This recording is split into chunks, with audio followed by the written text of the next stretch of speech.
The Logitech G502 has been praised by many as the best gaming mouse on the market and has personally been on my most wanted list of mice for a very long time. Logitech have updated their original design to keep up with the trend of RGB compatible peripherals, which has culminated in the G502 Proteus Spectrum, which, funnily enough, is what we'll be looking at today. Straight from the get-go, I can understand why a number of professional and casual gamers flock to this mouse in droves. From setting the mouse down on my mousepad, I was pretty blown away with just how accurate and precise it felt compared to previous mice I've used. It features the same sensor used on the much beloved original G502, so nothing has changed in that regard. It's still a zero acceleration, no input lag monster. The adjustable DPI ranges from 200 to 12,000 DPI with a max acceleration of 40 grams, so it suits any and all styles of gameplay. With its CSGO, Battlefield, XCOM 2, the mouse performed admirably. Even in desktop use, I noticed how snappy and precise the movement was. In terms of the physical construction, there's really not much to complain about and even more to praise it for. The biggest change over the previous revision of the G502, apart from the RGBs, is the completely stealth black color scheme, which I absolutely love. Logitech listened to the community and have changed out the blue highlight on the thumb rest for a strip of silky black goodness. I may be a color diva, but that alone I think allows me to justify the $10 premium the Proteus Spectrum has over the older G502.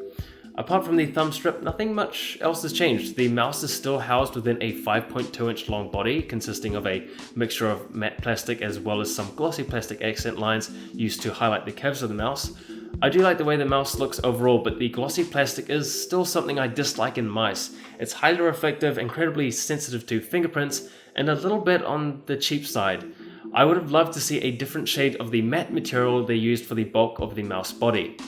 A quick physical tour of the mouse yields a braided cable, which thankfully is quite long, but it is quite heavy, resulting in some drag during movement. I definitely recommend getting a little cord holder for this mouse just to lift off the mousepad a little bit. On the left hand side of the G502, we have 3 of the 11 programmable mechanical micro switches, as well as the added thumb rest, which I actually found an incredibly useful addition. It prevented thumb drag across the mousepad and was very comfortable to use.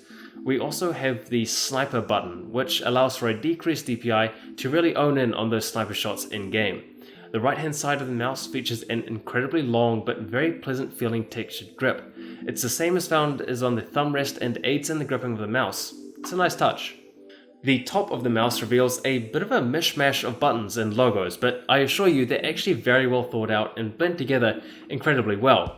There are 2 customizable RGB hotspots, that being the Logitech G logo on the back and the DPI status indicator to the left of that. You're able to set 5 predetermined DPI levels through the included software and shift between them via the 2 buttons on the left hand side of the left click button.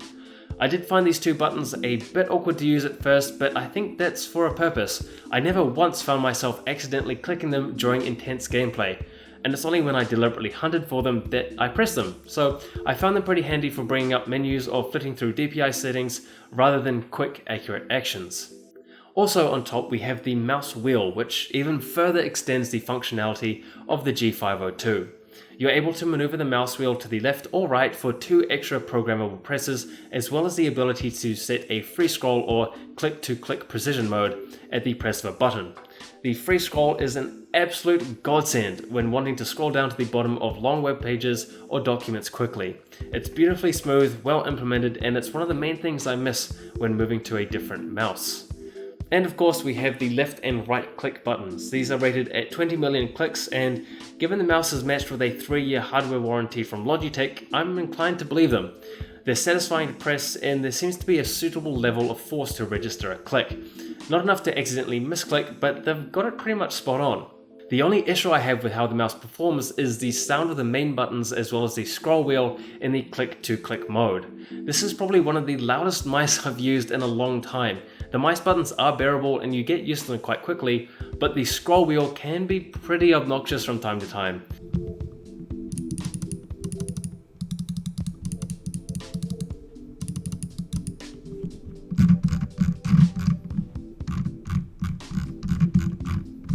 This is the biggest and, to be honest, only real complaint I have with the mouse. Apart from the noise, its performance is outstanding.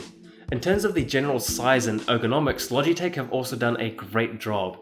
I do think the mouse is more oriented to those with an average or smaller sized hand, as I did find my ring and pinky finger tended to drag across the surface of the mousepad from time to time.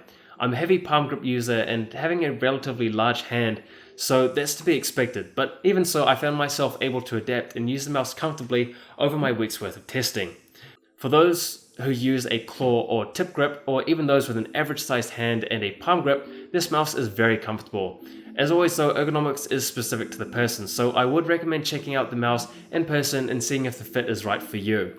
I really can't criticize the mouse for this though, as having a one-size-fits-all mouse would be almost as silly as having a one-size-fits-all pair of shoes. Mice are subjective to the person, which again is why I recommend holding one in person before you buy. Moving on to the Logitech Gaming Suite. I actually found the software to be pretty functional and had some cool features. In terms of the functionality, I'm not a fan of the icon UI, as I much prefer text to describe what each menu actually does. It involves too much thinking to try and decipher what each of the icons means, and I hate thinking. It's more of a matter of learning what each menu is as opposed to relying on the intuition of the user, and it can be a little bit confusing. Anyway, the first menu allows to download different profiles for different games, which is a really awesome feature, as well as being able to drag and drop commands to the various buttons on the mouse. I loved how simple and easy it was to customize the functionality. The lighting settings are pretty minimal, but they get the job done. You're able to select either the logo, DPI, or both to customize the lighting to your desired preference. The three main lighting functions here are static, color cycle, and breathe. The G502 also probably has the best breathing mode implementation out of any RGB compatible I've used. Sometimes with breathing you get this kind of stutter as the light dims down and starts back up, but with the G502 it is silky smooth. I found the RGBs on the mouse to be adequately bright and vivid, with the lighting having a nice even spread. One complaint I do have with the RGB system is the portrayal of white within the software. I wanted to match the G502 with the white LEDs on my Ducky Shine, but unfortunately when selecting white within the software, the color still comes out as a muted blue instead of the pure white that I wanted. I'm not too sure what's going on here, whether I'm doing something wrong within the software or this is actually a product related issue. I've reached out to Logitech for comment to see whether I'm doing something wrong or whatever, and we'll update you on Twitter when I actually find out what's going on. If you do know though, let me know for being an idiot and in the comments down below, and I'll try remedy this in the video. Lastly, you're also able to set the DPI and polling levels, surface tune the mouse depending on the mousepad you have, as well as to do some statistical analysis for some reason. I'm not sure who would use this function unless you are a pro gamer trying to optimize your gaming workflow, but it's there and I'm not going to complain.